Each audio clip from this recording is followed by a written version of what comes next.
He only practiced 1 day all week. He's going to start today, but it'll be interesting to see how long he'll be able to stick with it. Neil Donahue will kick off for the Cardinals. We'll see if that Cowboy offense can function as they have Chuck McSwain and Gary Allen back deep. Packed house in St. Louis. They're really up and excited about the Cardinals. O'Donohue, short kick. McSwain at about the 15-yard line. Whirls out to about the 27, and Bob Harris takes him down there. Let's check the lineup. For the Cowboys, the offensive backs and the receivers. The quarterback is Hogeboom. Dorsett and Springs, the runners. Mike Renfro and Tony Hill start at wide receiver. Up front, it's Cosby, Richards, Titensor, Rafferty at center, Kurt Peterson, and Phil Pozderac. And that offensive line has really been having a tough time. They just haven't played enough together, I guess, John. Well, that's one of the things, but I think the other thing is that they haven't been able, again, to get their passing game going. We have some clock stuff going on here, but I think the thing is when you can't get your passing game going, then teams can gang up on your run, and you get those 8-man fronts playing against you, and it's hard for 5 guys to block 8. Problem is that the clock didn't start on the kickoff by O'Donohue and the return by McSwain. Now they've got it down. They ran it down. Gary Hogeboom, the starter at quarterback for the Dallas Cowboys, will set the St. Louis defense for you in just a second. Hogeboom to throw on first down. Going for Renfro. Almost intercepted. Almost picked off by Lionel Washington as the Cowboys come out firing. Almost with disaster. The Cardinal defense, they play 4 up front. Holloway, Ramsey, Darter. Surprise starter, David Galloway playing very well, and Curtis Greer, their pass rusher, number 75. The 3 linebackers, Howard, Ollerman in the middle, and the enforcer, E.J. Jr. Washington, Griffin, Leonard Smith, and Benny Perrin. Bubba Baker is in the game now at left end. 2 tight ends for the Cowboys as Cosby comes for the trap block, and Dorsett gets the carry and is cut down by E.J. Jr. Penalty marker down as we have a little fracas. Maybe it's a big fracas. One of the guys in the fracas is pretty big, or some of the guys in the fracas. Bill Pozderac at 6'6", 270 pounds, was in the middle of it. Penalty marker down. Hogeboom indicates it's going to be against St. Louis. Now they say it's against both of us. Now they say it is against St. Louis.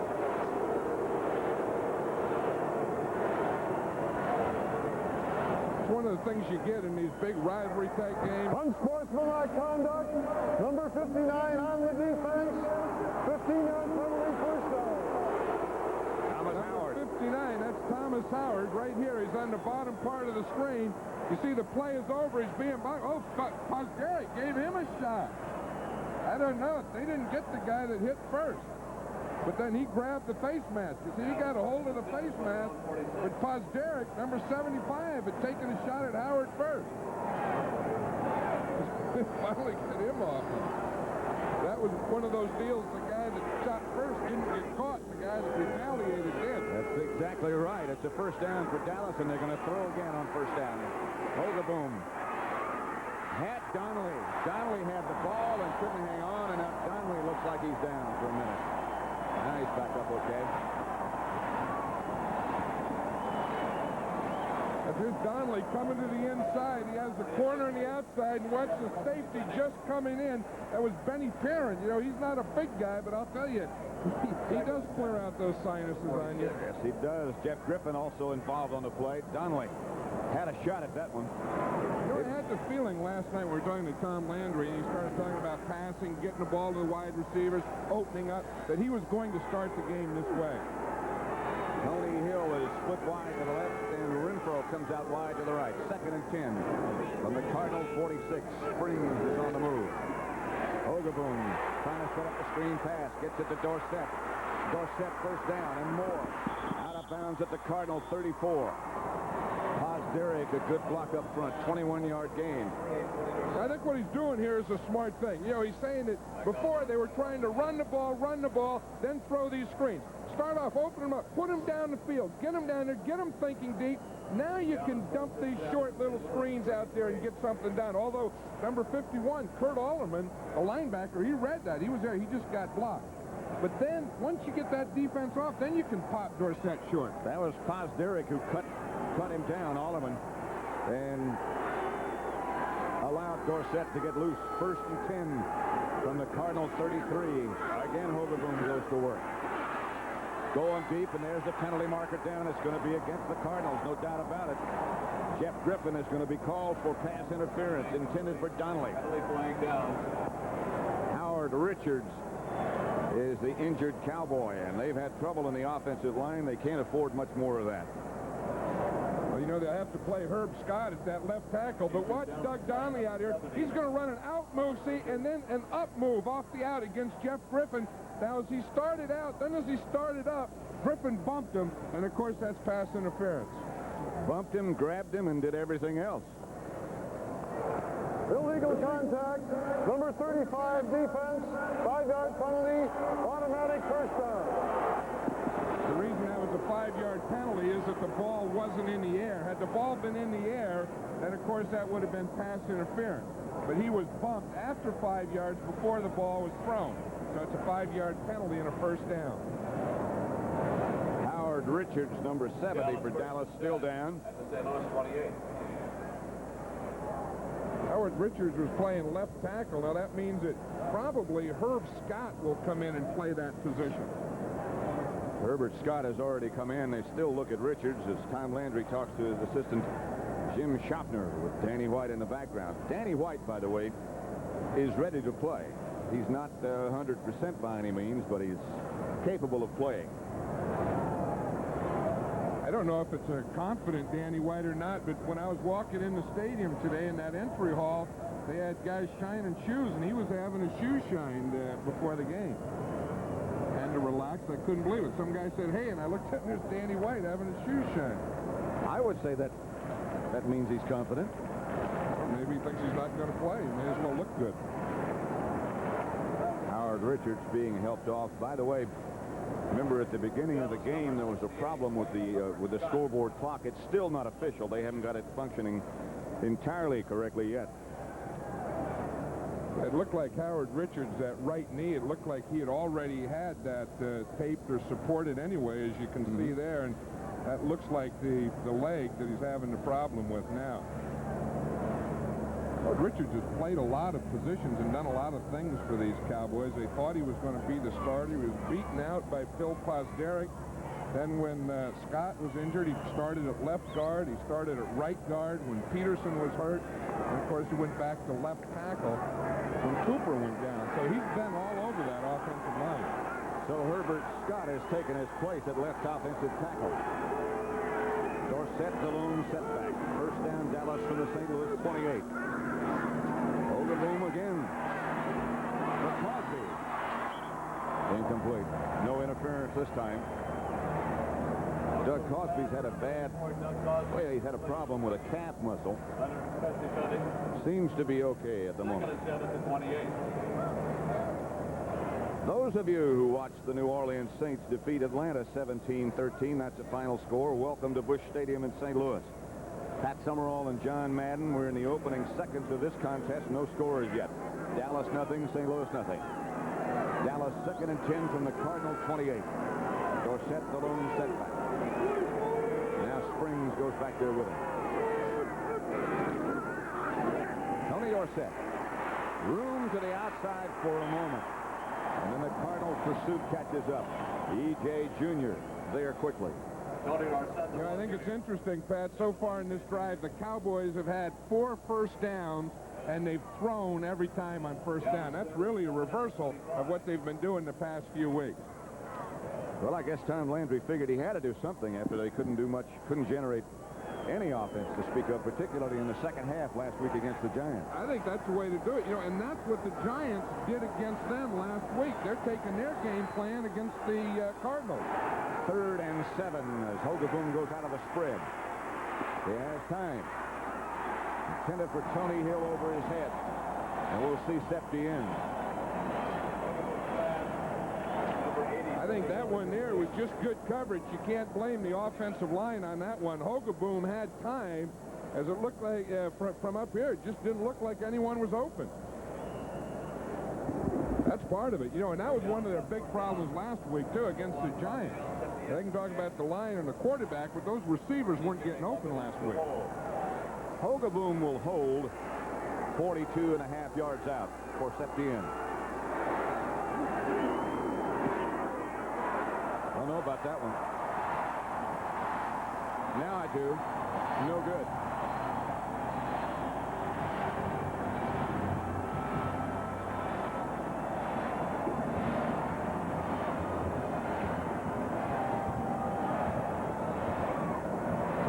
In conversation with Ron Springs, have to believe that Landry figures that maybe Springs didn't run the right pattern.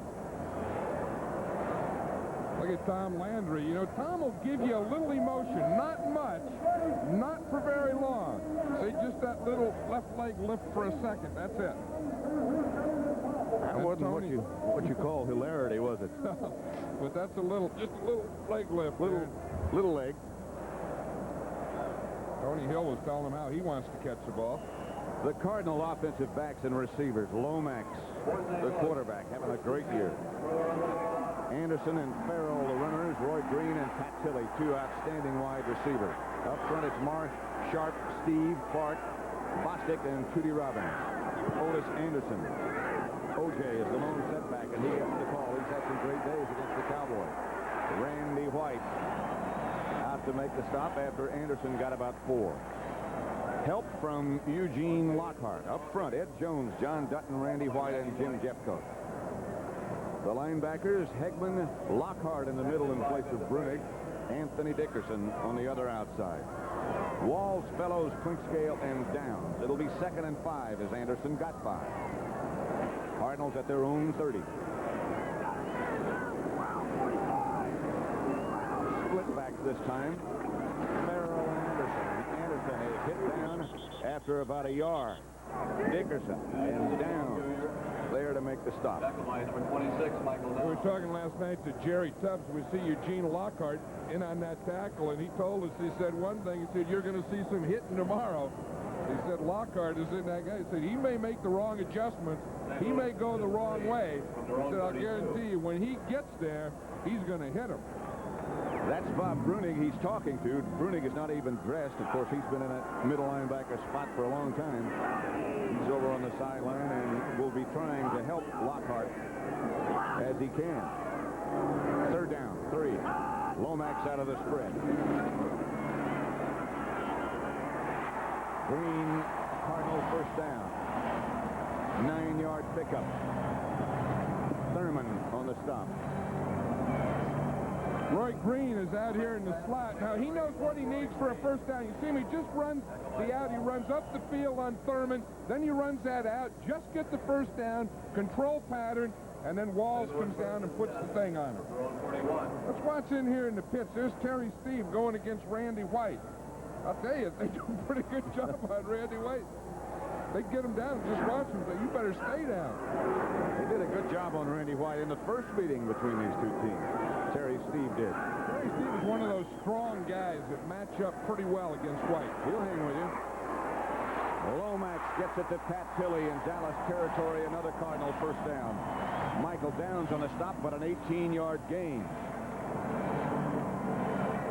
Pat Tilley has really been the control type guy. He's usually the guy that catches this type of thing, the underneath stuff in the zone. You see, the outside guy, they'll run Green on an outside pattern, usually deep, and then they run Tilley inside and on that short type of thing. So they have Tilley, the control receiver, and Roy Green, the deep threat. Pretty good combination. Excellent.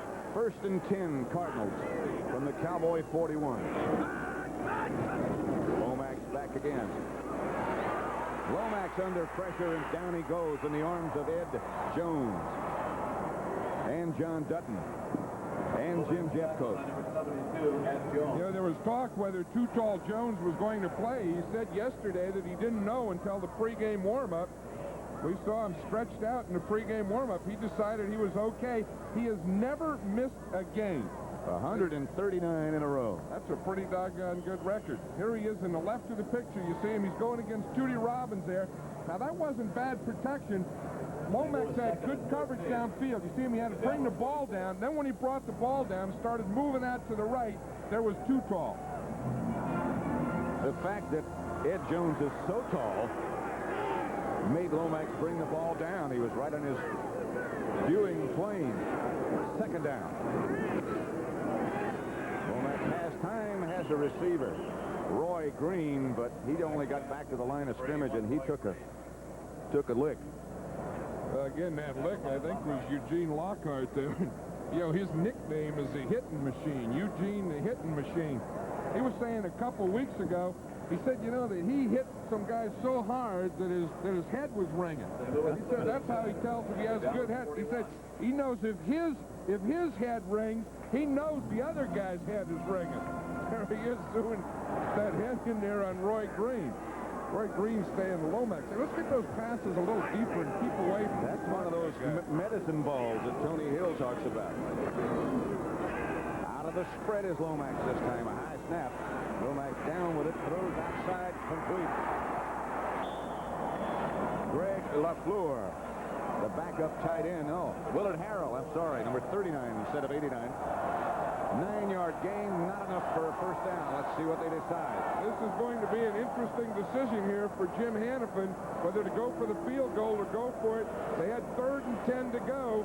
They throw it out here to Willard Harrell, number 39. Watch that yard marker right there. See it down in the ground? He's just a little over a yard short, and they're going to go for the field goal. Oh, Donahue is in the game, although in previous weeks, Jim Hannafin has at least ordered fake field goals. Sometimes they didn't get done. Oh, Donahue. Block! The Cowboys get the bounce. It's Michael down. No. It's Fellows.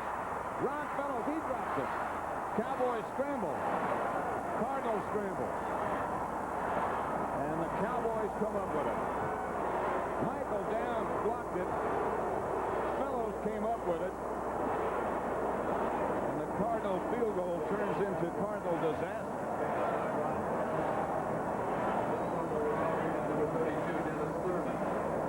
Now what we're going to see from the left side here, Downs is going to come in. Right there, you see 26. He blocks it right there.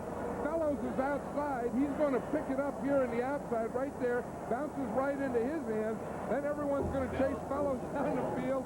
Scrambles, fumbles, everything. Whatever it is, the Cowboys come up with the ball on the 4-yard line.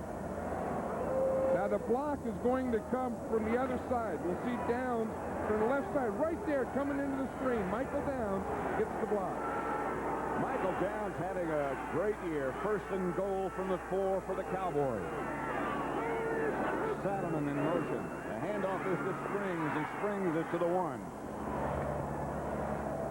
For 20, Ron Springs, the ball carrier. E.J. Jr. and Lionel Washington on the stop. Down 2nd and goal. You know, it's interesting that, you know, you talk about winning football and championships and being in first places. You know, you always think of offense and defense, but doggone, you really need some big plays from your special teams. And if you look at the winning teams, they usually always have big plays from special teams. From the 1, 2nd down. Springs, touchdown.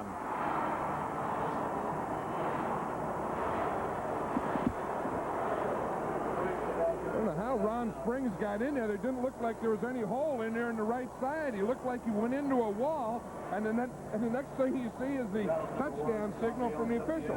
Watch him. He's on the right side, number 20. He just gets a dive here. Now, right here, it looks like he's just running into a wall. But, oh, I see he planted, and then he started spinning to his left, and then he ended up in the end zone. Second surge is what got him in there. That wasn't bad. That was kind of just a stagger deal. You hit and stagger him. Hogeboom for Septien holding 7-0 Dallas.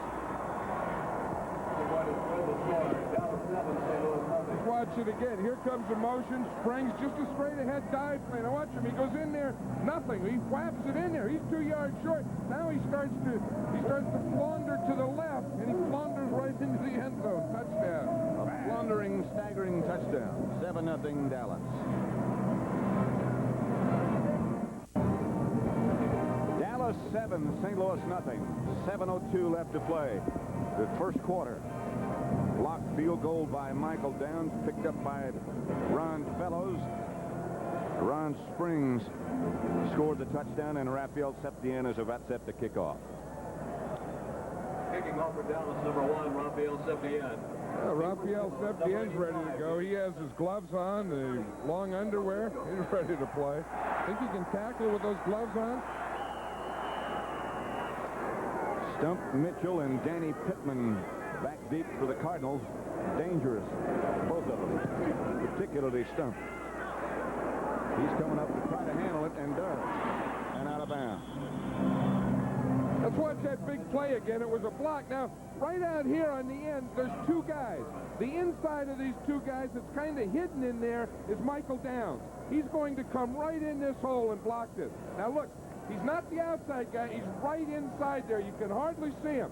But as they start to come in, you'll see he's the inside coming between the wing and the end. There he is right there. You see him? He comes right inside that wing, right there, and blocks it. Then Fellows was the outside guy, and he's in position to pick up the block. First down, Cardinals, their own 28. Lomax to throw on first down. Gets it outside. Otis Anderson with some room. Everson Walls cuts him down, but the Cardinals move into Cowboy territory, and those of you who watched the Redskins improve their record to 7-4, beating Detroit 28-14, welcome to Busch Stadium in St. Louis, where the score is Dallas 7, St. Louis nothing. Pat Summerall and John Madden here. And let's go back and have a look at that last play. I'll show you the interesting thing. They got Lockhart. Now, here's Lockhart right here. He's the guy that has to take Otis Anderson, and this is a way to take advantage of him. Now, watch him. You have a new rookie middle linebacker. They picked him right there. You see it? Then they get the ball out to Anderson, and it's a run up that sideline. That was Lockhart man-to-man on Anderson, and they picked him to get out there. 27-yard gain. Lomax is 5 for 5, 6 for 6. 5 for 6, sorry. Anderson could not find the handle. Right now for an NFL update, let's go back to New York, and here's Brent Musburger. Pat, the weather is beautiful in Anaheim, and the Bears are on the board, and it's their new quarterback, Steve Fuller, from the 1-yard line against the Rams. So now it is 7-0 Chicago. Let's go back to Pat and John. It's 7-0 Dallas here in St. Louis as the Cowboys block a Cardinal field goal attempt and turn it into a touchdown. Cardinals have a first down, a 2nd and 10, beg your pardon, at the Cowboy 44. 6:46 left to play in the first quarter. Lomax, Anderson trying to get around the corner. And to a degree he does. Ron Fellows knocks him out of bounds.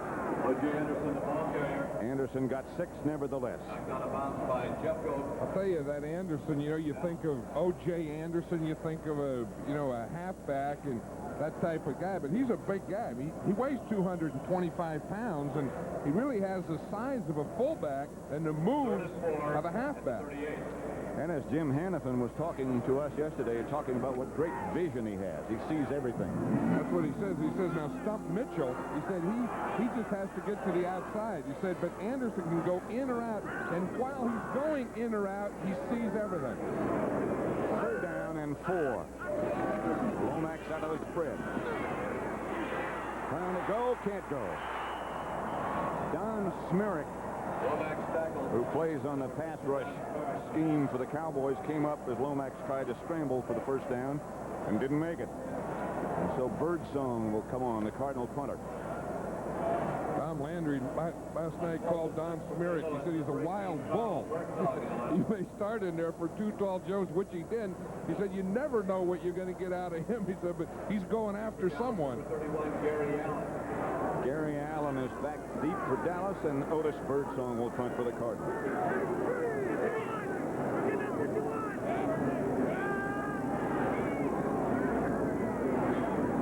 Try to get it out of bounds, and looks like he might.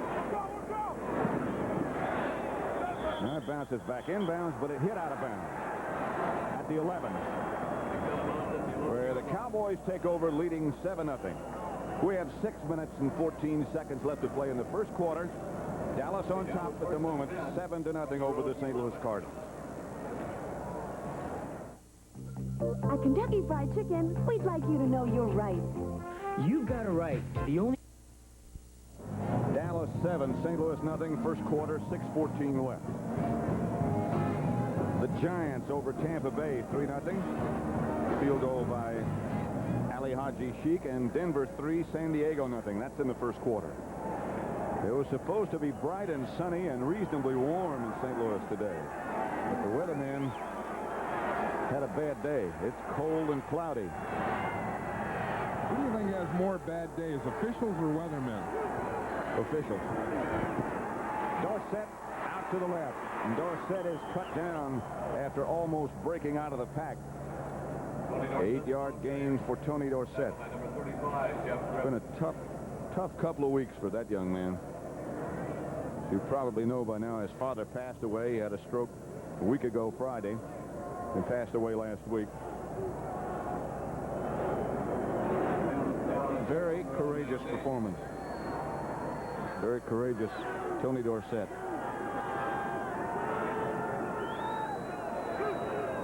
Herbert Scott, the left tackle, to leave the ball on the ground. Hogeboom and Dorsett scramble for it, and I think the Cowboys got it back.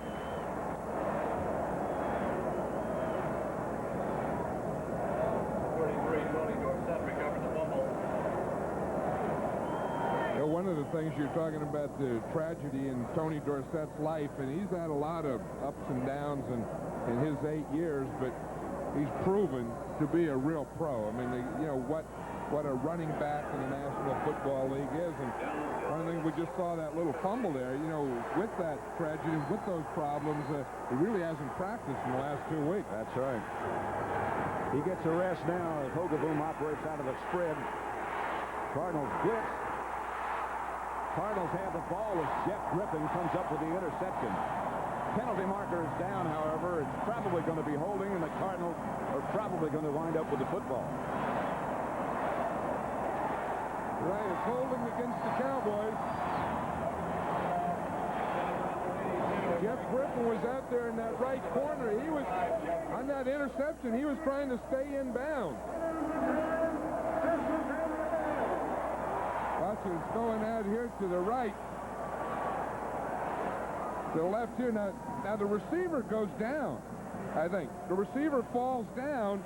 Griffin stays up, gets both feet in bounds. Had he been able to stay in bounds, that would have been a touchdown.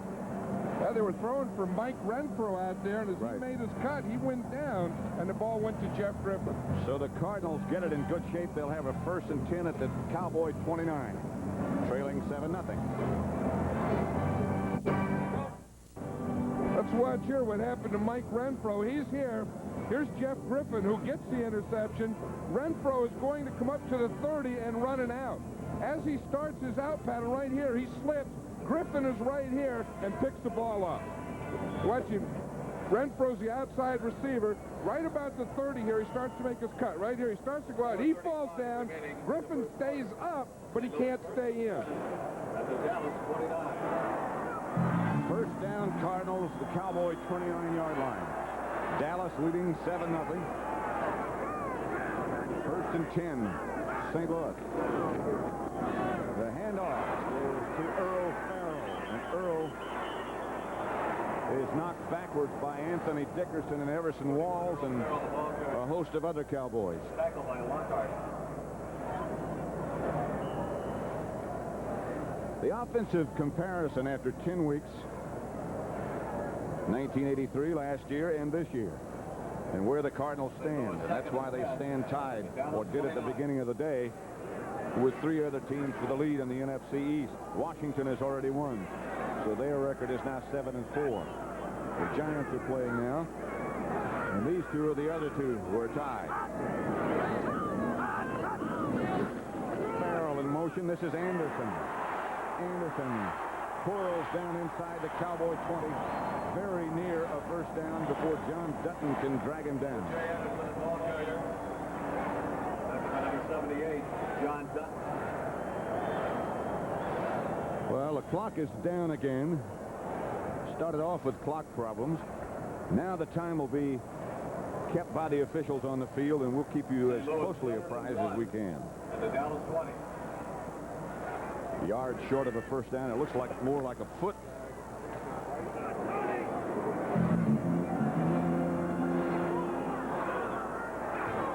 Third and short. Anderson looked like his shoulder might have hurt him a little bit, but he stayed in the game.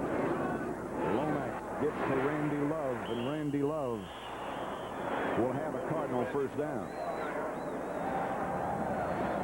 I think you're saying that Otis Anderson's shoulder looked like he was starting to bottom was probably after he heard the play that was called. It was a short yardage play to Randy Love with the lead blocker being Otis Anderson. That's hard with a bad shoulder, isn't it? Well, you know, with the bad shoulder, they said it wasn't that he got hit by the opponent there. It was just his doing the hitting. Jack Fetty is the official who's keeping track of the official time. The scoreboard clock again is not working. Earl Farrell set out to the left.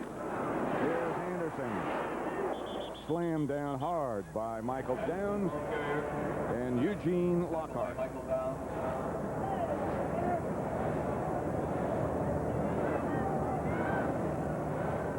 You will see what it looks from here. You see that when the ball is flipped out and you get a runner like O.J. Anderson, everyone starts down to get in. The first guy there is Downs. He's right up around his neck.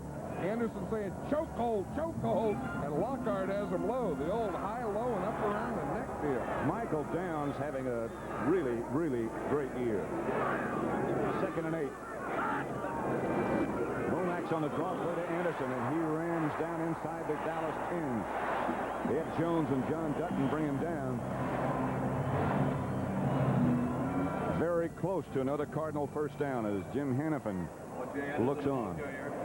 You know, the thing that's interesting about Otis Anderson is we watched him in the pregame warm-up. Not only did he not practice in the pregame warm-up, he didn't even come out.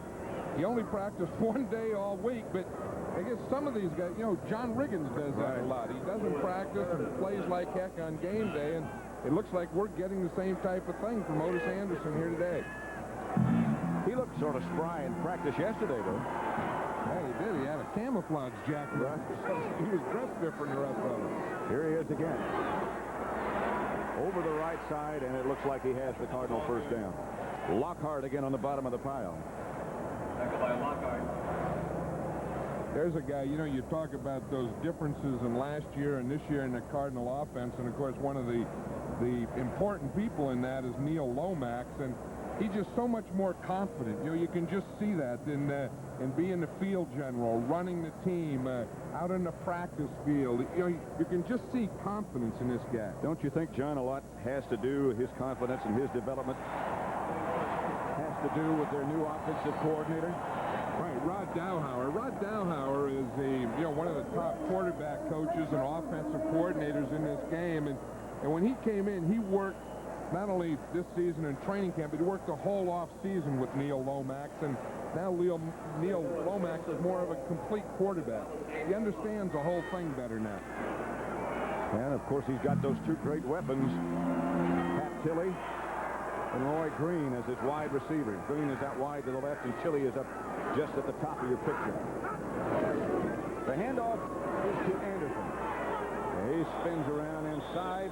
There is a penalty flag down as Dexter Clinkscale makes the stop on Anderson.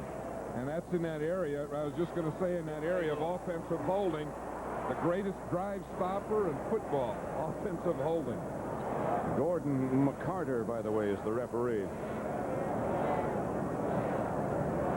Holding, number 67, offense. Repeat, first down.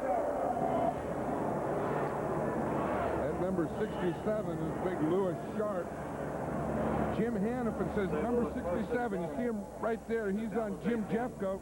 He got his right arm hooked under Jeffcoat's right arm. But, you know, sometimes that defensive guy sticks that arm in there. You know, so you don't know how it gets in there. You know, did Sharp hook Jeffcoat, or did Jeffcoat jam that thing in there? It's still first and goal, but now it's from the 18, and Lomax pitches back to stump Mitchell. Mitchell is cut down shy of the 15. Mike Hegman made the stop. That holding penalty, I know you've said for many, many years, John, that that's the greatest drive stopper, the most depressing thing. It's not just the yardage. It's the steam it takes out of you. It just takes, and it changes the whole situation. You're down there in a running down, and now you get into passing down. You go from short yardage to long yardage, and of course you go 10 yards back, and that's the one that, you know, causes coaches like Jim Hannaford, their hair goes grayer. They get little things in their stomach that go, you know, boom, boom, boom, ulcers.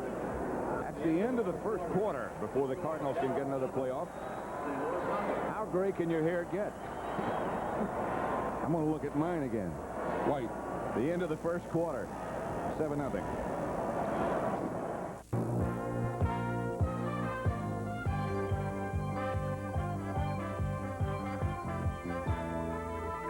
CBS Sports coverage of the National Football League is sponsored by RCA, creators of video technology that excites the senses. Kentucky Fried Chicken. Kentucky Fried Chicken. We do chicken right. And by General Motors. Extra time, extra effort, and attention to every detail. GM is committed to excellence. Pat Summerall, John Madden, Busch Stadium in St. Louis. Cardinals on the move. The Dallas defense, however, has only given up one touchdown in the last 11 quarters. It's second and goal from the Dallas 16. Lomax under pressure gets it to Tilley, and Tilley comes up with the ball and comes up with a touchdown.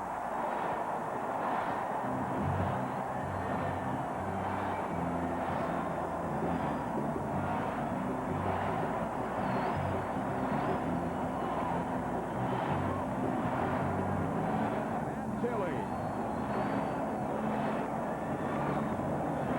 from Neil Lomax, number 15. A heck of a throw by Lomax, getting that ball out there, and a heck of a catch by Tilley, and a nice move to make Victor Scott miss the tackle. O'Donohue will try the extra point. Gets it through. Didn't look very good, but it was good. And it's 7-7. It didn't look like Lomax was going to get that ball out of here. Watch the rush that he's getting right here. Now, just as he throws that ball, he gets hit from that backside blitz.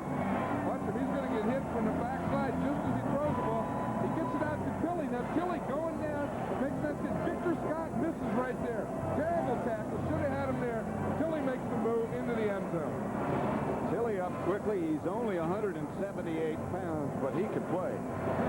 7-7 game. We're in the second quarter. The score has just been tied 7-7. Let's watch that touchdown again. Now we see the Cowboys, because they're blitzing in here, these two backs pick them up. Now that frees both outside guys coming. They get there to Lomax about the same time, but he gets the ball out here to Tilley, and then we get the touchdown there. But see, now watch, the backs will step inside. See, to pick up the blitz. So they can't pick up the outside blitz. He's hit, but watch Tilley out here. And here we see Victor Scott miss the tackle. Tilley gets the touchdown. That's a tough blitz when you have 8 coming. So you always want to pick up the inside guys, because the outside guys have farther to come. O'Donohue's kickoff sails in the direction of Gary Allen. He takes it at the Dallas 9. Cardinals down in good shape and quickly. However, there is a flag back where O'Donohue kicked off, and it's probably going to mean that the Cardinals are offside, and they're going to have to do it again. By number 36, very, very good. Offside, kicking team. And I'm sure that the Cowboys will make them kick that thing again, because they're only on the 16-yard line. Offside, number 46 on the kicking team. Repeat the kick after a 5-yard penalty.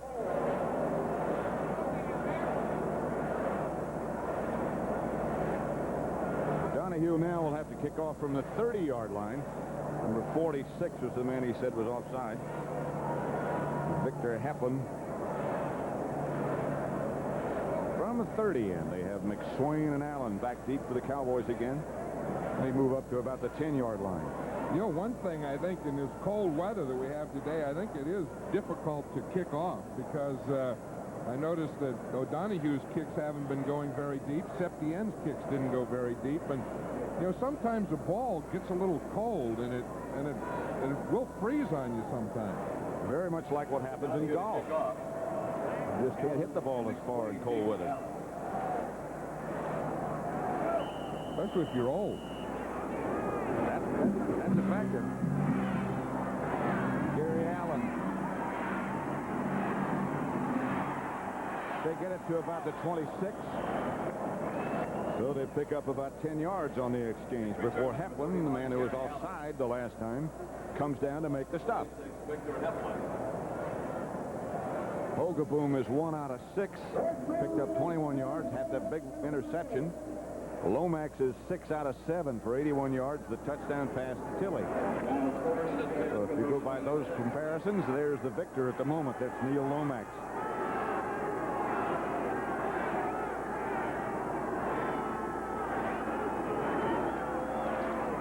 Hogeboom fake to Dorsett, gets the ball out to run Springs, and Springs is hit down outside the Dallas 30, about the 31, a pickup of maybe 6. E.J. Jr.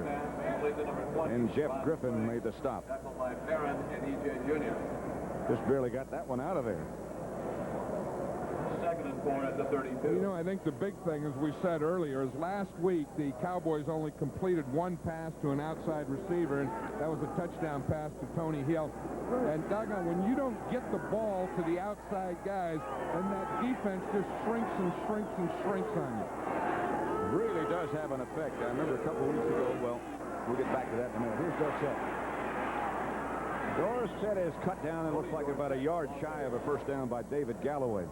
Remember a couple of weeks ago when we had the Giants and the Redskins, and the Giants looked so good in beating the Redskins. Dorsett does have a first down. They had 18 completions, and 17 of them were to outside receivers, wide receivers. That was a thing because, you know, and I think that's what's really turned the season around for the Giants is when you get the ball outside and deep, then that makes the defense defend the whole field. If you don't get them outside, then they start coming in, and tighter on you, and it's tough to get anything done. You have to play the line for that. You have to stretch them a little bit. First down, Cowboys at their own 37. Hogeboom staggers out of there and tries to get out of there, and David Galloway makes sure he doesn't get out of there. Those emblems on the Cardinal jerseys, the 25 you can see, it's been 25 years, although it doesn't seem possible, since they moved here from Chicago. Of course, it's the 25th year of the Dallas Cowboys. This is a lot of 25th year because every original American Football League team, it's their 25th year. As you say, the Cardinals, the Cowboys, and big 25th year. A quick count. Spring. Nothing. Galloway again. This, by the way, is the first time since 1973 that the Cowboys have worn white here. Always before, the Cardinals would wear their white because there's that superstition or that myth or whatever it is about the Cowboys not being able to play well in those blue jerseys. The Cardinals, because they have that emblem on those red ones, wore red, and the Cowboys are in white. Hogeboom out of the spread. Outside the Spring. He will not get nearly enough for a first down. Wayne Smith came up to wrestle him to the turf. I tell you, and that's what happens when you keep throwing the ball to the running backs. You get in that third down situation, and you don't get the ball up enough for the first down. To me, there's no reason to even throw it in that situation. And you have to get your receivers up beyond that first down marker. That makes logical sense. You know, why throw it if you're not going to get a first down? And I think Hogeboom has a problem seeing outside. I think that he looks straight. I don't think he can see the outside guy. This is John Warren to punt. Stump Mitchell back deep for the Cardinals. That one won't get to him. Flags are down. Flags are down everywhere. 38 8-yard punt by Warren. Let's see what the problem is.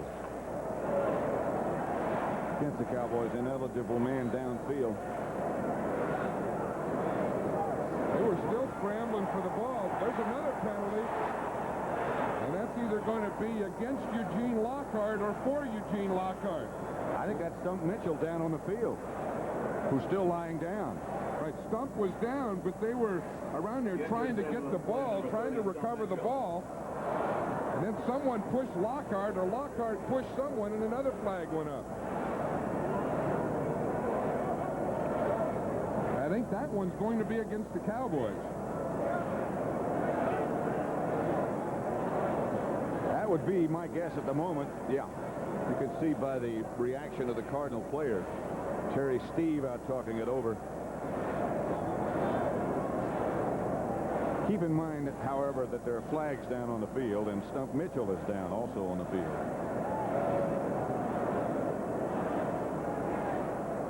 Ineligible downfield. Number 55 on the kicking team is declined. Unsportsmanlike conduct after the play. Number 54 on the kicking team is accepted. 15 yards, first down. Well, that 54 is Randy White. I can't believe he was on the kicking team. He must have come in from the sideline ready for defense. I think they just made a mistake on the number. I think it was 56. Eugene Lockhart, who you pointed out. At their own 37.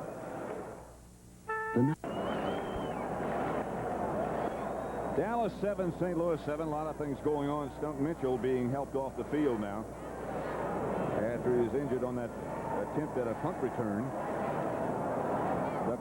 The game clock is now working, we think. 11:16 left to play in the first half. Cardinals have the ball, 1st and 10, their own 37. A lot of things going on, Johnny.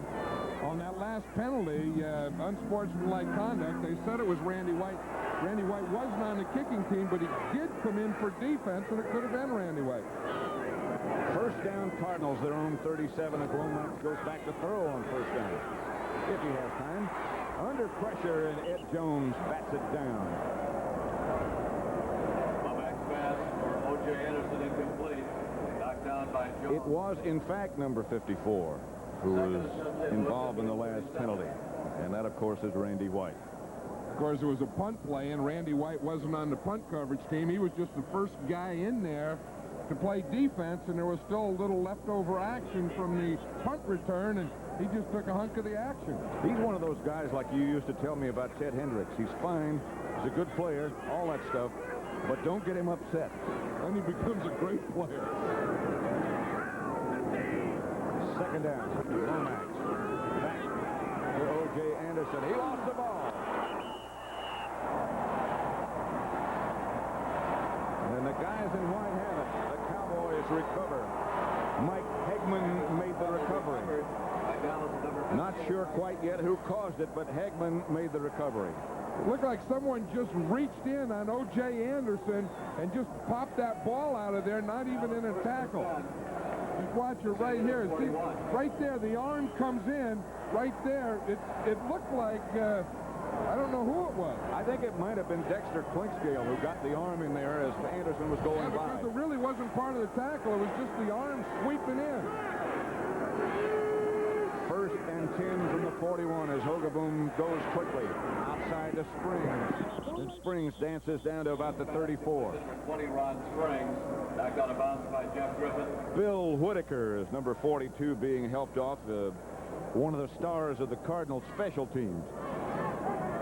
Yeah, he was hurt on that same play that Mitchell was hurt, and the same play that Randy White got the penalty. The pass completion from Hogeboom to Springs got 6, so it's 2nd and 4. Springs is out. Dorsett is the running back. Crosby is the motion man. Dorsett to the 30. David Galloway tripped him up, but that's a Dallas 1st down. Number 65, David Galloway. Turnovers, breaks. Boy, what an effect they have. From the end zone, let's look at that last play. Yeah, there's one thing. This David Galloway is sure making a lot of plays here today. This one here, it's downfield. Dorsett makes a pretty good cut here. There's Galloway right there, but on that last series, he was in like on the last 4 out of 5 plays. He's all over the field today. Jim Hannafin said he's an outstanding player. Certainly was in college, and he still is. That's Donnelly in motion this time as Hogeboom goes back to throw. To Cosby. Another Dallas first down. Cardinal 15. Leonard Smith made the stop. 15-yard gain. I think that's another thing that the Cowboys have to do. They have to get the ball to Doug Cosby in the middle and to their wide receivers. Here they're doing it to Cosby. We see a little play fake. Here comes Cosby across the field. He's the second guy deep right there on Leonard Smith, and he gets the first down. And they put a guy short and a guy deep. Here's a block in on Holloway. Here's Holloway in there against Titansoren in the action. Dorsett says, hey, that guy's been making some plays. Let me see if I can block him a little. This is Dorsett cut down for a loss on the outside by Leonard Smith. By the way, the information we have on Stump Mitchell is that he has a back bruise and should be able to return. Here comes Ron Springs back in. And the information we have on Otis Anderson's fumble, it was Dexter Klinkscale who hit his arm and knocked the ball out. It'll be 2nd and 12.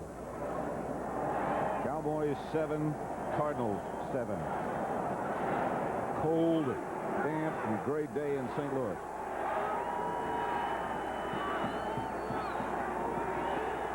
The wave starts to roll around Busch Stadium. Hogeboom goes back to throw. Down the middle, incomplete. Penalty down. Marker down. Intended for Donnelly. Lionel Washington, the defender, and that's where the flag was thrown. Penalty flag down. That's what Lionel Washington was saying. He started off there, the official. He said, hey, I didn't do anything. And the official said, no, it's against the offensive guy. That's Mike Renfro. He's the outside guy, 82. He starts inside there. I don't see any penalty any place. I think that was a good play on offense and defense. I think that's one of those flags that shouldn't have been thrown. That's when, I don't know what they blame Maybe they're going to tell us now that it doesn't count or something. Pass interference, number 84, offense. Repeat, 2nd down. On Cosby. Not what we just saw. It wasn't Renfro. It wasn't Washington. It had to be someone else because there was nothing on that play except a good defensive play by Lionel Washington. Pass interference against Doug Cosby. Sometimes that tight end, you know, as Doug Cosby is, you're in there and you got linebackers and safeties and you start pushing guys off and they'll catch you on that too. They just caught Doug Cosby. That'll make it 2nd down back from the 28. 2nd and 22 back from the Cardinal 28. Handoff is to Dorsett, and he springs into the Cardinal secondary and springs inside the Cardinal 10. Benny Perrin finally tripped him up, but boy, can he accelerate. This is a good call here. The Cowboys get in the shotgun. Everyone thinks it's a pass. Now, the defensive line, they're in a stunt. They're rushing the passer. We see Dorsett broke that stunt. They had the 2 tackles crossing. As they crossed, they got him blocked out and what? Now, watch this here. Now, watch the tackles cross. See him cross there? Dorsett hit right where they had just crossed, hit that gap, and made a big play out of that. Whew. That'll make it 3rd and 3 from the 9 as James Jones has replaced one of the Dallas runners, and here is James Jones with a Dallas touchdown, number 23.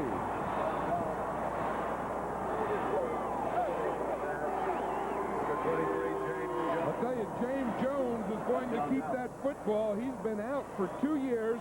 He was activated a couple weeks ago, and this is his first touchdown in a heck of a long time. That ball is going to go in a bag and be carried home. Hogeboom will stay in the hole for Raphael Septien's extra point attempt. Cowboys now leading 13-7. Septien trying to make it 14.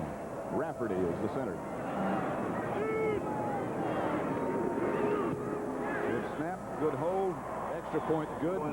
14-7 Dallas. Look at the touchdown again. Let's see, James Jones, he's going to come out here in the flat, right out towards the camera right here. No one picked him up. He just comes out, Hogeboom sees him, whap, in the end zone. No one there. I don't know if there was a pick or if everyone ran inside with Tony Hill, but no one stayed for James Jones. E.J. Jr. came on a blitz. Dallas picked it up, and that's why there was no one there.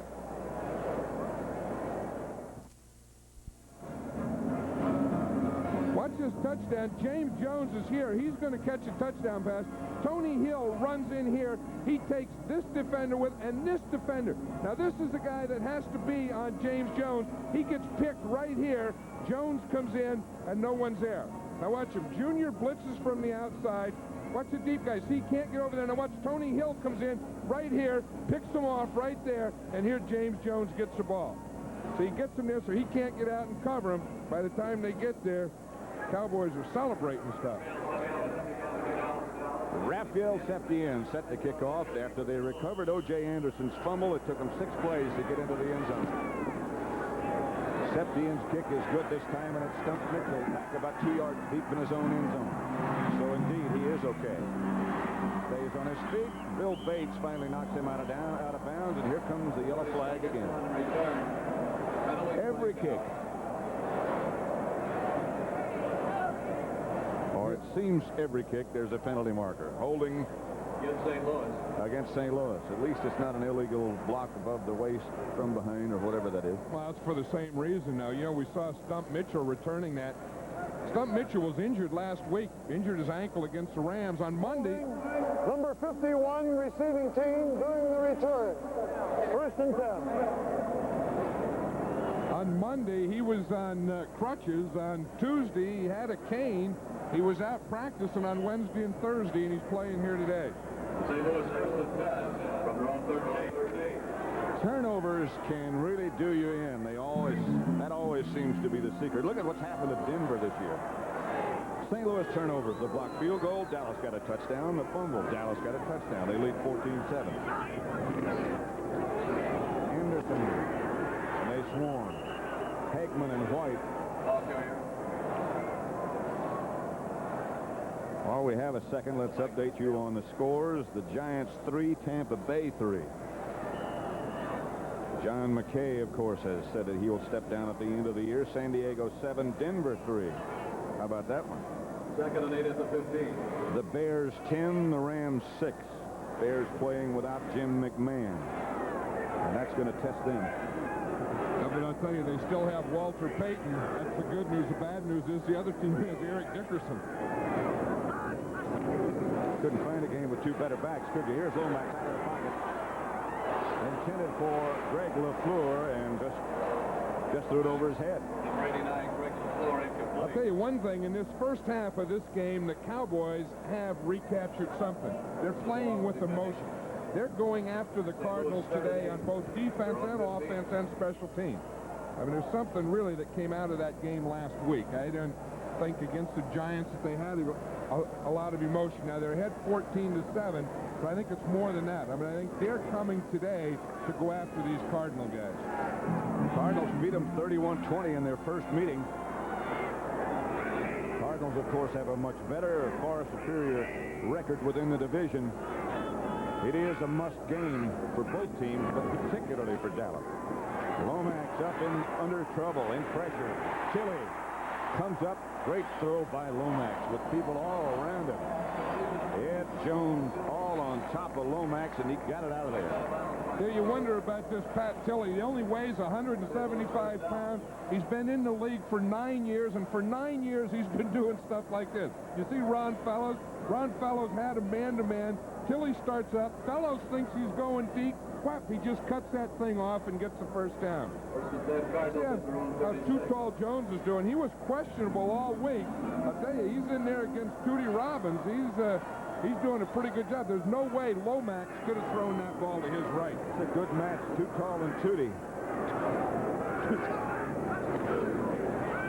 Lomax this time is going to have some time. Can't find anybody open. Gets it out to Anderson. On the screen, he had some blockers, but the Cowboys, led by John Dutton, read that one well. 0. Nothing.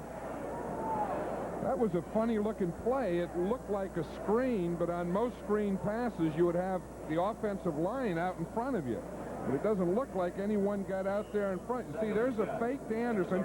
Now, look, he's sneaking out here along the line. There's no offensive lineman with him there. And Lomax had to dump it off, and the only guy in front of him was his tight end, Doug Martin. I don't think that's a play. I don't think, like you say, or I think I was incorrect by saying it was a screen. It wasn't. I mean, if it was a play, you would junk it, not do it anymore, because you throw a pass, you didn't make any yards.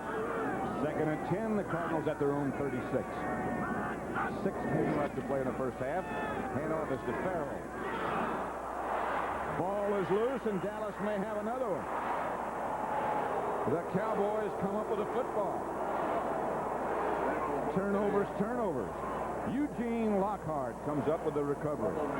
Broken finger and all. Now, you know, we talked about the Cowboys not having confidence, but they're getting it back today, and they're getting it back not by great offense, but by making things happen, creating turnovers, and coming up with a ball.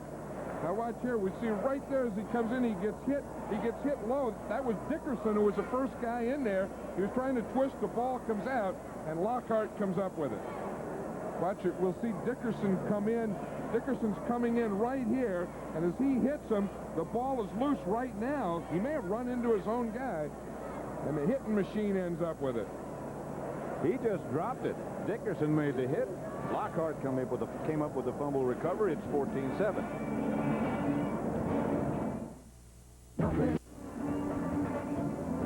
A reminder that CBS Sports coverage of college basketball begins Saturday, November the 24th, with a game between two traditional powers, Louisville Cardinals against the Indiana Hoosiers and Bobby Knight. But this will mark the first time teams coached by Denny Crum at Louisville and Indiana's Bobby Knight have faced each other. This season you'll see the nation's top teams in weekly regular season broadcasts here at the home of the NCAA Championship. CBS Sports.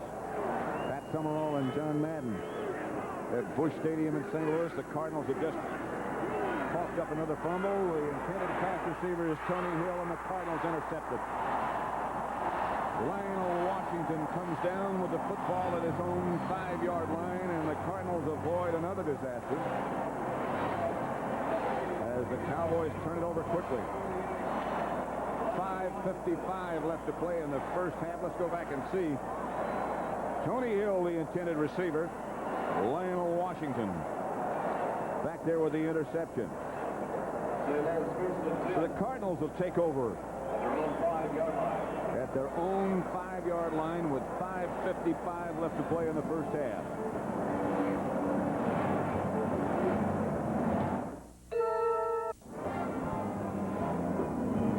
Dallas 14, St. Louis 7. Busch Stadium in St. Louis, 5:55 left to play first half. Cardinals have turned it over 3 times, and the Cowboys have been able to capitalize on 2 of those. Farrell and Anderson. Anderson standing back in the end zone. Hand off Anderson. Outside the 10. Eugene Lockhart is the first man to make contact. Michael down. Right, Anderson sure took that ball up in there, didn't he? Whew. San Diego 7. Denver 6 now. Rich Carlos has just kicked a field goal, but the Chargers still lead by 1. You know, that last play that the Cardinals ran there, that pitch when the back is coming into the line, I've always thought was the most dangerous play in football. And when you run it coming out of your own end zone, then you get a double dipper on that deal. Farrell into a pack of Dallas Cowboys. Eugene Lockhart again, and Randy White on the stop.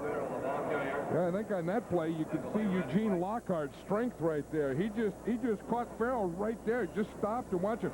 He's a middle linebacker there, right in the middle of the screen, right on the other side of Lomax. Now watch him. Here comes Farrell. He takes off the blocker, and as he hits Farrell, Farrell stops. He doesn't go anymore. He doesn't go forward anymore. Things start going sideways and backwards. Now there's a middle linebacker. Look, you got your shirt hanging out in the back. That's great. The left hand tape, the cast on the right hand. That's the way the old man. That's like a Dick Butkus type of guy. That's the way you ought to look. Here's Lomax going deep. Got Roy Green in the jet stream. Gets the Cardinal first down. Outside the 25, about the 26, a gain of 13. The Cardinals really haven't had a lot of good field position, and they have to work the ball out with these types of things. I think you see the move that Green made there on Walls. It was that arm over. It was a defensive lineman type move. Walls had him tight coverage. He took his left arm, hit him, put his right arm over, and got to the outside on him. Lomax is 9 out of 12 for 115 yards and the one touchdown pass to Tilley. Cowboys leading 14-7 with 3:45 left to play first half. Green is split wide to the left and Tilley to the right. And Lomax goes back to throw.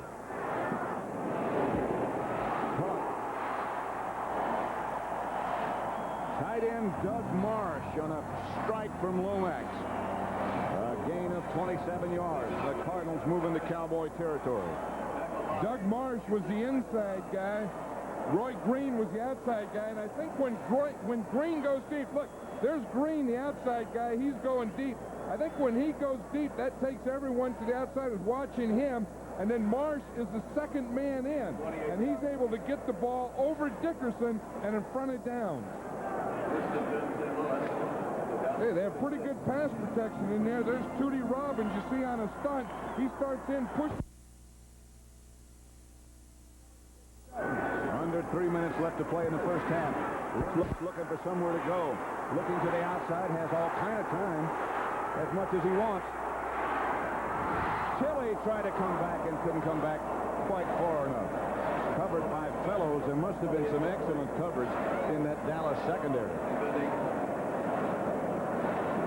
I think there was. What happened is Lomax faked once and everyone stopped. They thought he threw it. But watch Tilley. Here's a smart veteran receiver. See, he sees that his quarterback's in trouble. So he works outside first and deep. He said, look, I'm all alone. Now I'll work back. I'll come back. And he just couldn't get to it.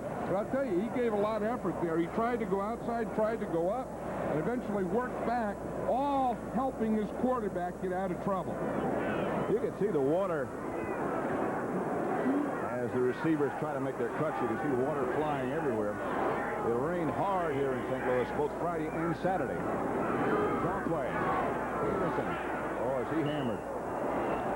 Really hammered by Jim Jeffcoat, Mike Hickman, and Eugene Lockhart again.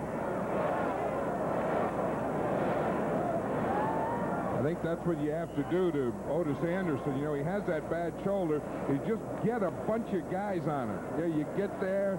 There's White. Here comes Jeffcoat. There's Lockhart again. Notice one thing about Lockhart. When he hits them, they stop and they start going backwards. I noticed that.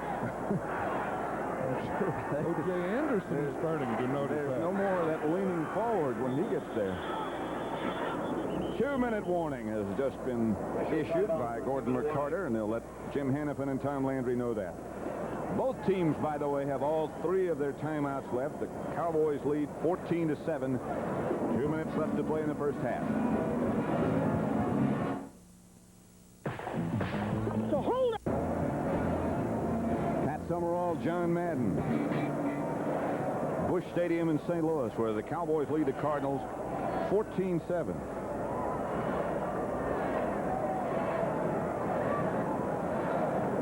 I think the one thing that, of course, is hurting the Cardinals here is the turnovers. But, you know, the same thing happened to them last week against the Rams. In the second half last week, they had 4 turnovers. That's the other thing that'll make that hair go gray on the coat. Won't it, though? 3rd and 9 from the Cowboy 45 for the Cardinals. Now, blitz was on for Dallas. Dennis Thurman and Michael Downs came very close. The pass was intended for Pat Tilley. But the Cardinals will have to punt. Watch this blitz. You see, this is an all-out blitz. They're bringing Bates from the inside. We have Thurman coming from the outside right here. Thurman is the unblocked guy. This is the second time that happened. The only way they can pick it up is pick up everyone on the inside, let the outside guys come free, and try and get the ball away before they get there. So they had the right scheme. He just couldn't get the ball there. Birdsong to punt for the Cardinals. Gary Allen back deep for the Cowboys. Good kick. Good kick. Allen up with a fair catch signal, and the ball bounces, and it's going to be downed at the Cowboy 1-yard line by Victor Heflin, a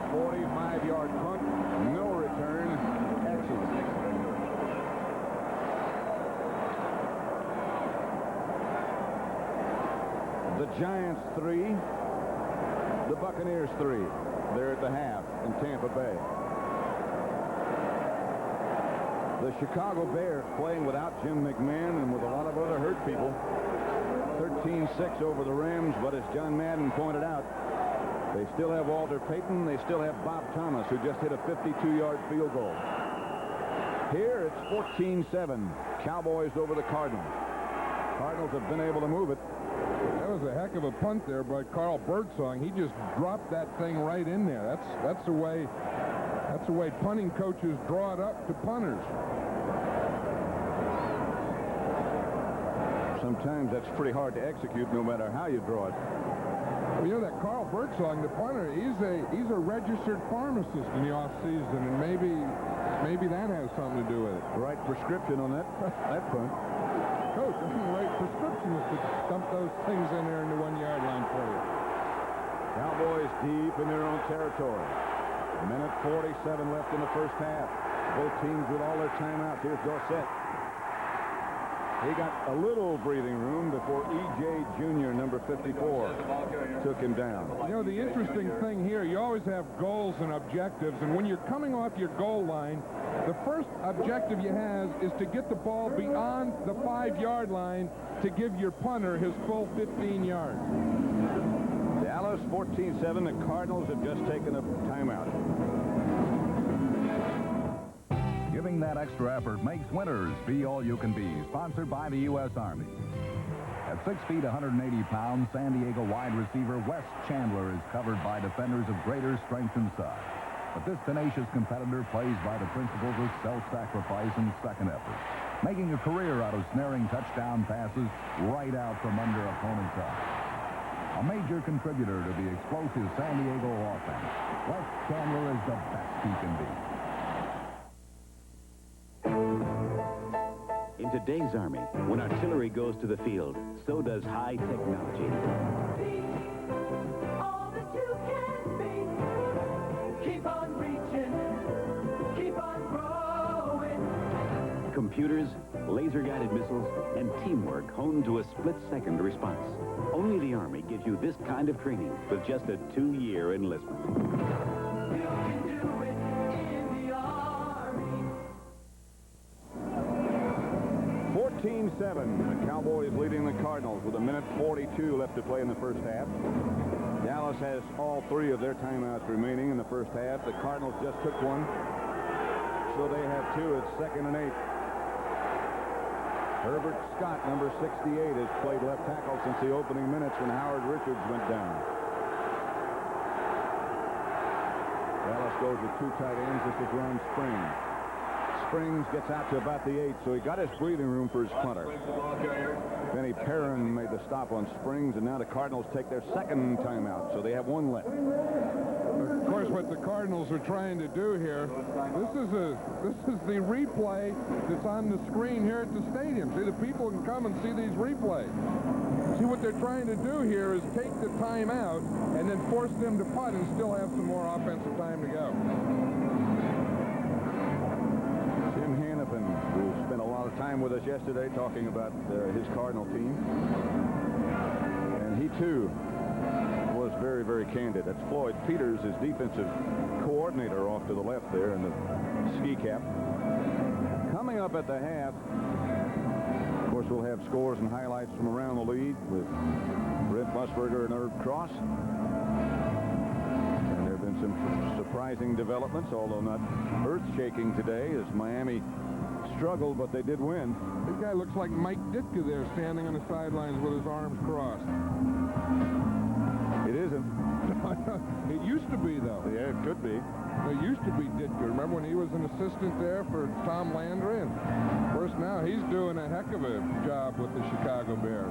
That would be an upset if he were here, wouldn't it? Looked like him. Maybe that looked like he used to look.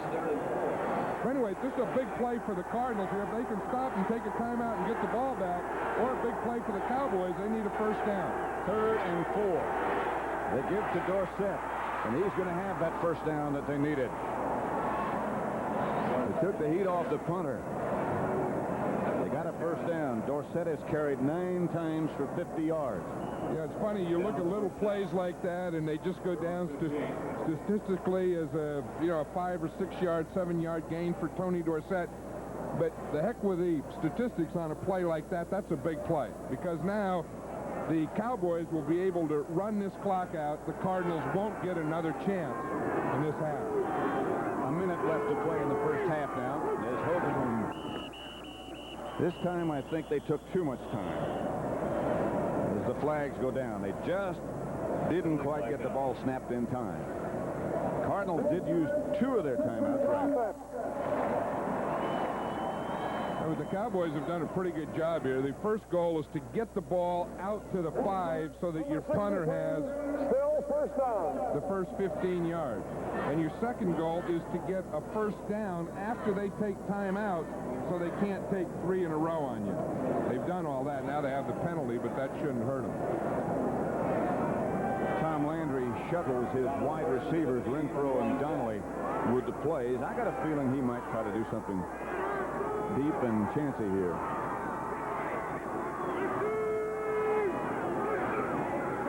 Nope. I had the wrong feeling. Ron Springs out to about the 26-yard line. E.J. Jr. on the stop. Springs picked up 16. And Springs out for enough yards for a first down. Ron Springs was running there. He was trying to make it deep and chancy for you. He was going.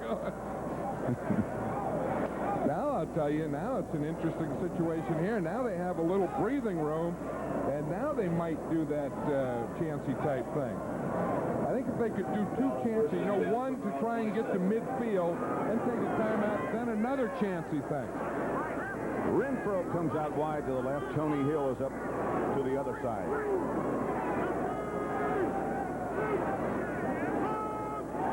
Springs in motion.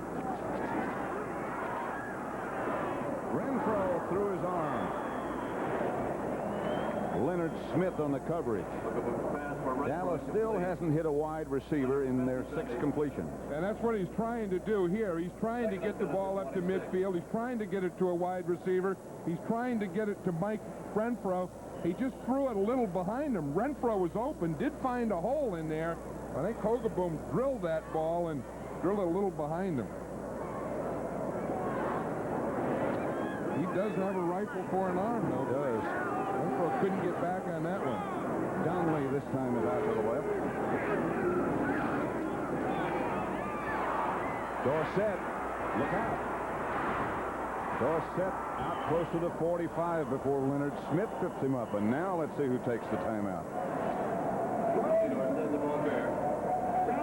Dallas takes the timeout. The whole complexion changes when you get that breathing room, doesn't it? Of course, here's the draw play, and again, they had the Cardinal defensive line in a rush. They're coming on a rush. They're trying to get to the quarterback, Hogeboom. He brings the ball back, hands it to Dorsett on the draw. There's a pretty big area in there. Dallas leading 14-7. Jack Buck, long time with CBS Radio and CBS TV, and one of the outstanding players ever to play for the Cardinals, Dan Deerdorf. And there we are. Yeah, I was talking to Dan Deerdorf earlier, and I said, how do you like it? He said, great. It's the first time I've ever left the stadium and not had a headache or a neck. Pass from Hogeboom to Tony Hill. Out of bounds, and the Cowboys get it to a wide receiver for the first time today, Jeff Griffin on the coverage. The first time today and the second time in 2 weeks. They're trying to get it out here. Now they're trying to get in field goal position. We see Hogeboom throw out here to Tony Hill. It's a good throw and a good catch. Now they need about 1 more completion. Let's watch Tony Hill. He wants to get the ball. He wants a completion. Then he wants to get the ball out of bounds and stop the clock. Dorsett was short. He was deep. Caught it. Stopped the clock. They need about 1 more completion. I think Jeff Griffin pulled a hamstring covering on that last play. He's out of the game and on the sideline. Here's Hogeboom. Down the middle of Coffey and got him. About the 30-yard line. Leonard Smith on the coverage. And I think that's the one that they needed to put him in field goal range. The Cowboys take a timeout now, but on the 30-yard line, that would be a 47-yard field goal, and that's well within Rafael Septien's range. 3 seconds left in the first half. Don't forget, next Saturday, 2 traditional rivalries will be renewed in a college football doubleheader here on CBS. First, Michigan, guided by legendary coach Bo Schembechler, will face a powerful Big Ten rival, Ohio State. They've got some players. The Buckeyes are led by their Heisman Trophy candidate Keith Byers. And cross-town rivals USC and UCLA will clash in Big Ten action. Pac-10 action, I should say. Big day of college football here on CBS, beginning at noon Eastern, right here on CBS. Yesterday, of course, USC put itself in the Rose Bowl by beating #1 ranked Washington. Right here, it's 14-7. Cowboys leading as Hogeboom looks and throws to Tony Hill.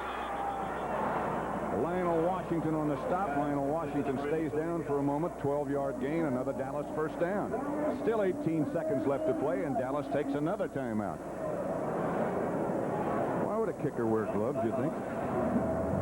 I don't know why. That's a new thing that we see the kickers doing, but you know, I think they kind of copy the other guys. They don't have any timeouts left here, and I think that they probably see the other guys doing it and think, geez, that's a pretty good deal, so I'll try it too. I want to look like the other guys.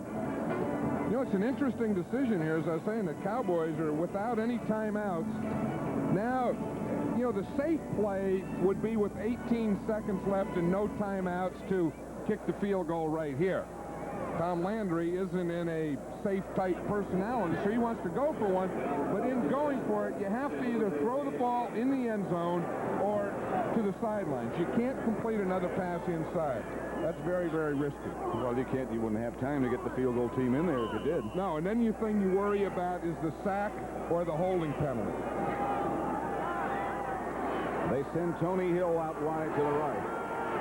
What the heck? You come out to play, may as well deal him out. They go out of the spread formation. 18 seconds left to play in the first half. Cardinals come on a blitz.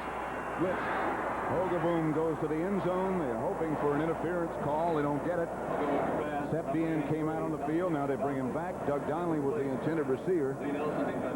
Still 13 seconds left to play. Yeah, and here comes Septien now. He started out, as you said, then they brought him back, and then they decided, well, we took a shot with 18. That's it. We're going to take one shot. Now let's have Raphael Septien kick it. Think about where this thing started. This drive started back at the Cowboy 1-yard line. The Cardinals took 2 timeouts, thinking they would get the ball back in good shape. And now it's turned into something else entirely. Right, and they were just trying to get the ball out to the 5-yard line. Now they're going for a field goal. 35 yards out is Septien. And he's got it. Boy, that's a very, very important drive right there if you're a Cowboy fan, to see how they dug it out of the hole and got some points out of it. And I think if I had a kicker, if I had a kick and I needed a kick and I needed the important kick, I think in today's football, that's the guy that I would want doing it, Raphael Septien. I think he's probably the best kicker in the game today. Certainly his record would bear out what you say, as Jim Hannafin encourages his special teams. 80 yards they went in 11 plays in 1 minute and 38 seconds. The standings in the NFC Eastern Division. Washington has won. They beat Detroit today 7-4. St. Louis at 6-4. Dallas at 6-4. And the Giants at that figure when the day began. The Eagles have lost. They lost by 1 to Miami. So this game is for a share at least of first place in the NFC East. How many guys on that team right there do you think Raphael Septien knows? He doesn't practice with the guys. He doesn't meet with them. He says, you know, the Cowboys, we stayed in their hotel last night, and they come in early, and then they have a test. Every position has a test. The back, the ends, the line, the defense line. Raphael Septien says his is 2 questions. One, how do you kick them? Straight. That's one. How do you feel? Great. That's his test. Straight and great. 2 pretty good answers. He eats by himself. He probably doesn't know half the players on the team. He lines this one over to the right side. It somehow stayed in bounds. I don't know how. Danny Pittman picked it up. And now he steps out of bounds with 6 seconds left to play in the first half. Cowboys 17, the Cardinals 7. There's was just something that the Cowboys have. You know, the tradition, the mystique, the organization, the Tom Landry, you know, whatever that thing might be, the minute you start to count them out, they're going to come up with something. They seem to have that ability they have over the years. Talking about coming up with something, look what's coming up at halftime. Well, there it is. Scores with Brent Nerve, yeah. They watch all those games, tell you about it at halftime, fans booing. They probably won't include that at the halftime. The fans booing. 17-7, the Cowboys lead at the half at Busch Stadium, cold Busch Stadium in St. Louis. Next Saturday, two of college football's traditional rivalries will be renewed on CBS Sports. The Michigan Wolverines, guided by legendary coach Bo Schembechler, will face a powerful Big Ten rival, the Ohio State Buckeyes, led by Heisman Trophy candidate Keith Byers. Then from the Rose Bowl, the USC Trojans clash with their crosstown rival, the UCLA Bruins, in Pac-10 action. A college football doubleheader next Saturday, live on CBS Sports.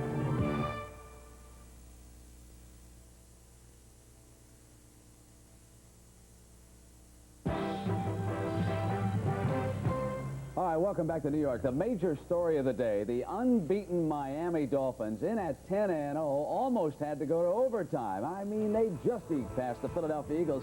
That's Marion Campbell saying, Irv Cross, go for the quick six. They got the quick six in a hurry when Jaworski went to Mike Quick for a 19-yard touchdown right in the corner.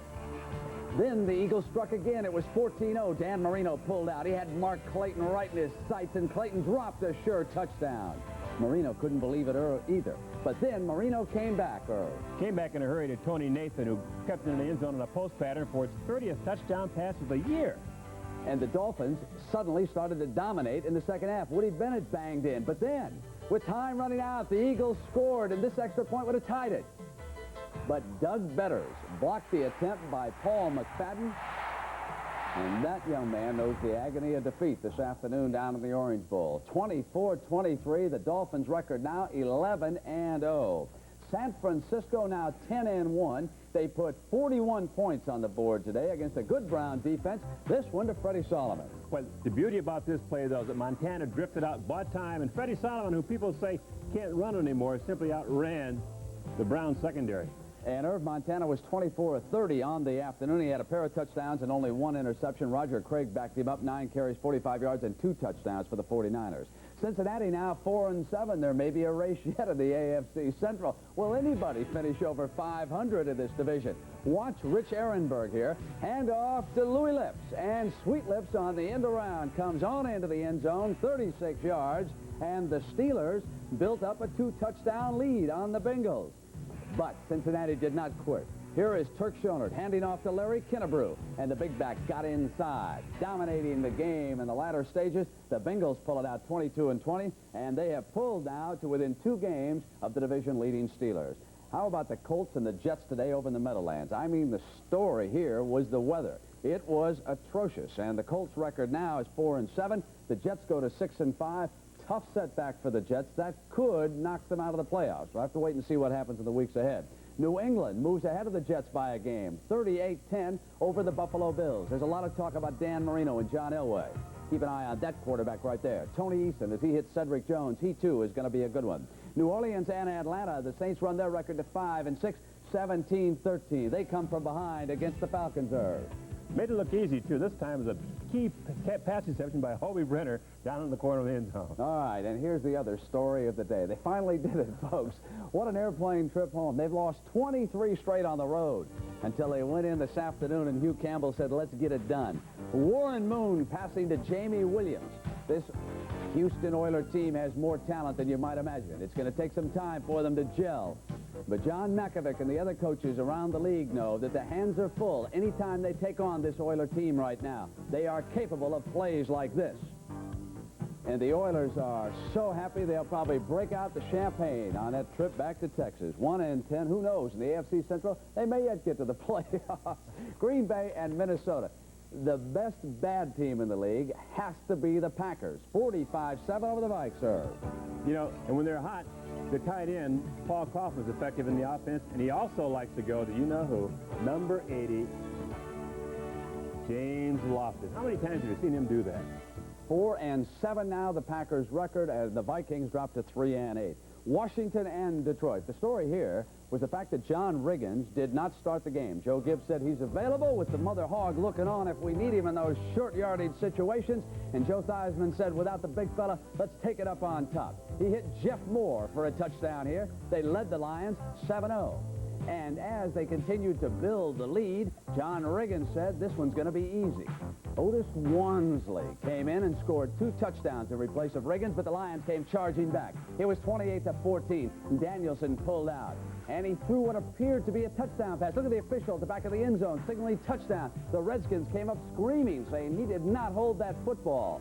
And after a huddle of the Zebras, the decision was no touchdown. And the Redskins get a win, 28-14, and John Riggins gets a day off, and that's more important than anything. We'll continue with the NFL Today on CBS after these messages from your local stations.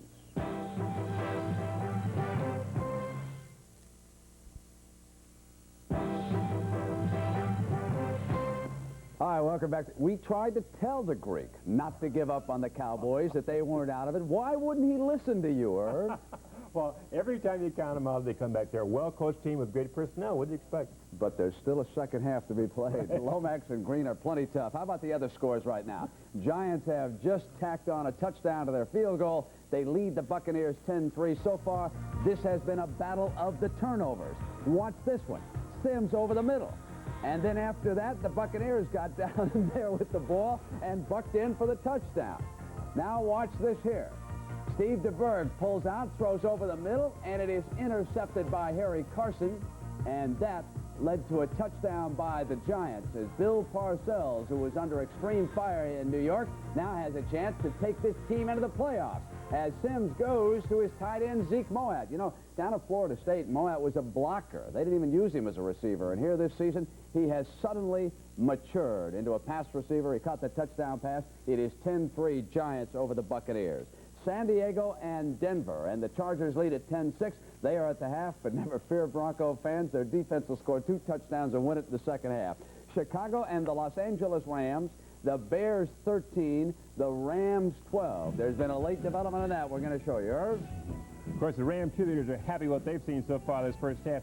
Steve Fuller, starting quarterback for the Bears, scrambles right up the middle of the 1-yard line.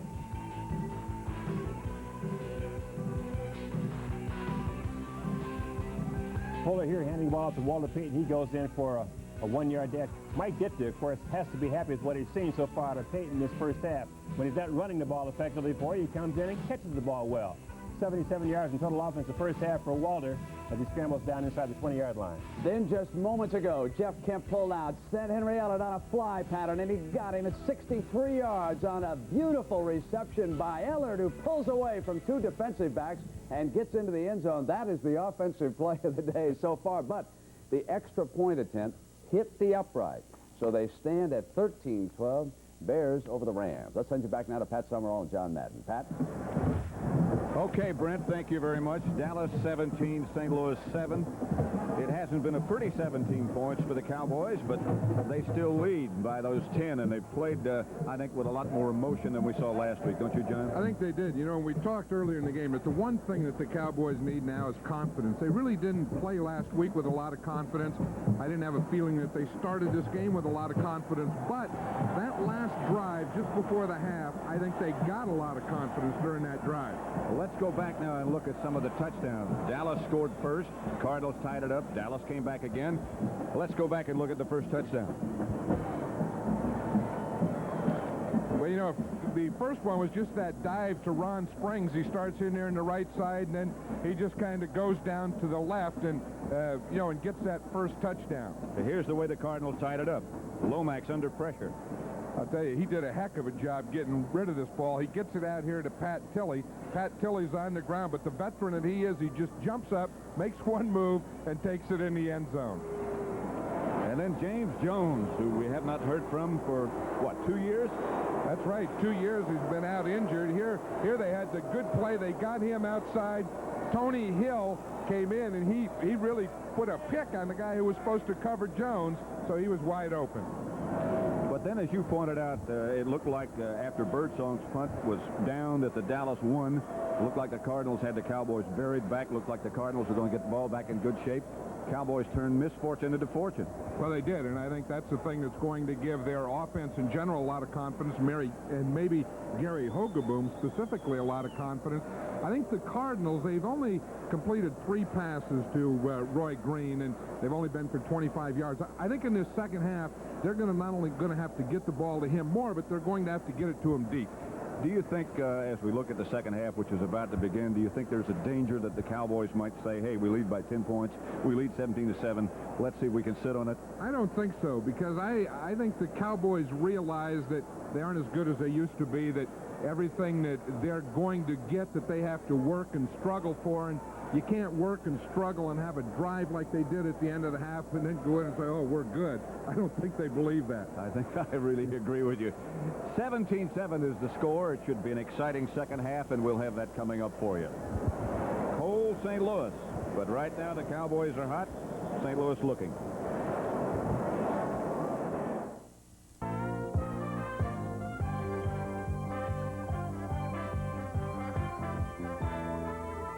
CBS Sports coverage of the National Football League is sponsored by Michelob Light, super premium taste in a less filling beer. Cadillac Motor Car Division and your Cadillac dealer. Best of all, it's a Cadillac. And by AT&T, the more you hear, the better we sound.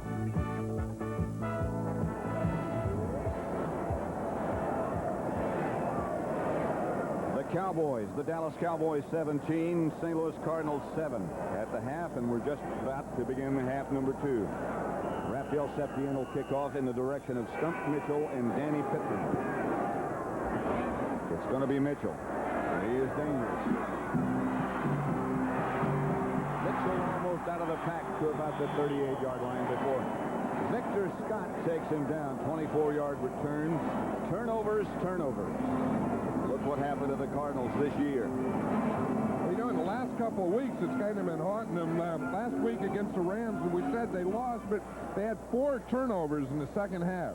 Today, they've had 2, and they're behind in the half, and those are the things that, you know, sometimes they come in bunches on you, and you just can't wait to get rid of them when things going the other way. And that list of 2 turnovers does not include the blocked field goals. Right. In my estimate, there's really 3 turnovers. Lomax to Green. That's what they're looking for. Fellows planted his feet.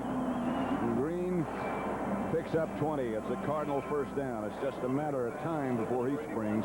Right. And all the patterns that he's been running have been these shorter type. The crosses here, he picks up 20 yards after catching the ball and running with it. But I would bet that somewhere here in this quarter, they're going to throw the ball deep to him. They haven't really tried it yet this game. Green this time comes out wide to the right, facing Everson Walls. Tilley is to the other side as Lomax goes to work again.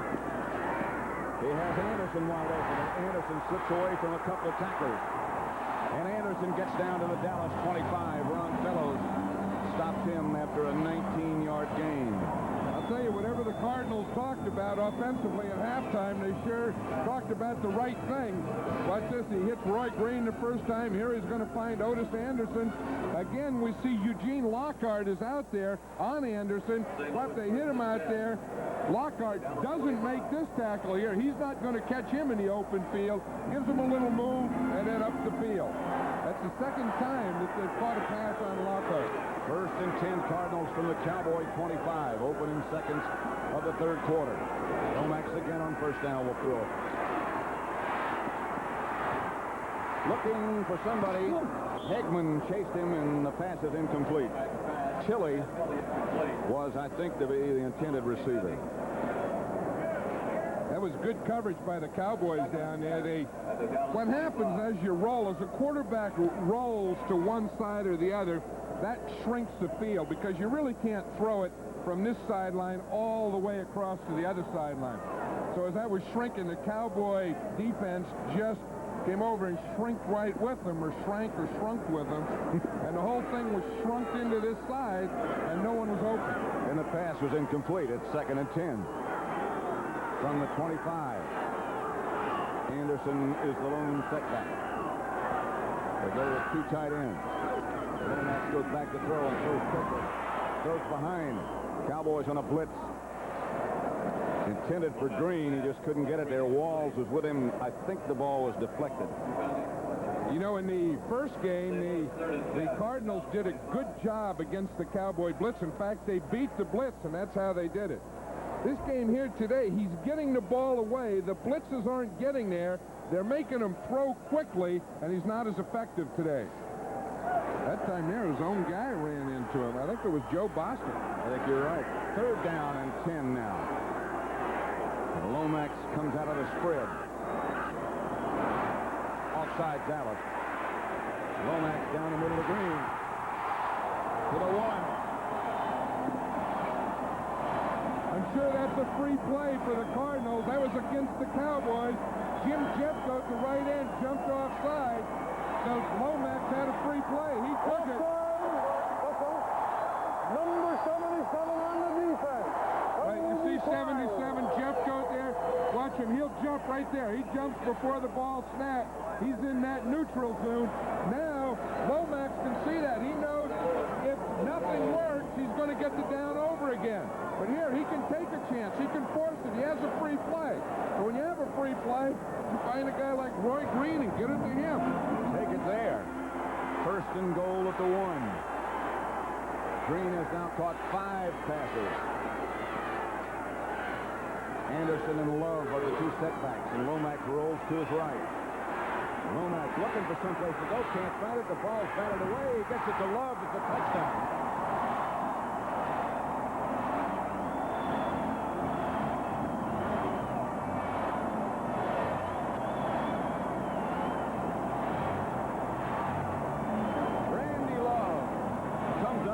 Touchdown catch. Neil Lomax just did what I said you couldn't do. He started to roll to his right side, rolled all the way to the sideline. The defense was shrinking down on him. He stopped. I said you can't throw it all the way back. He throws it all the way back against the grain across the field to Randy Love for the touchdown. I don't know how he found him. I don't either, because he was at least 30 yards away from him width-wise.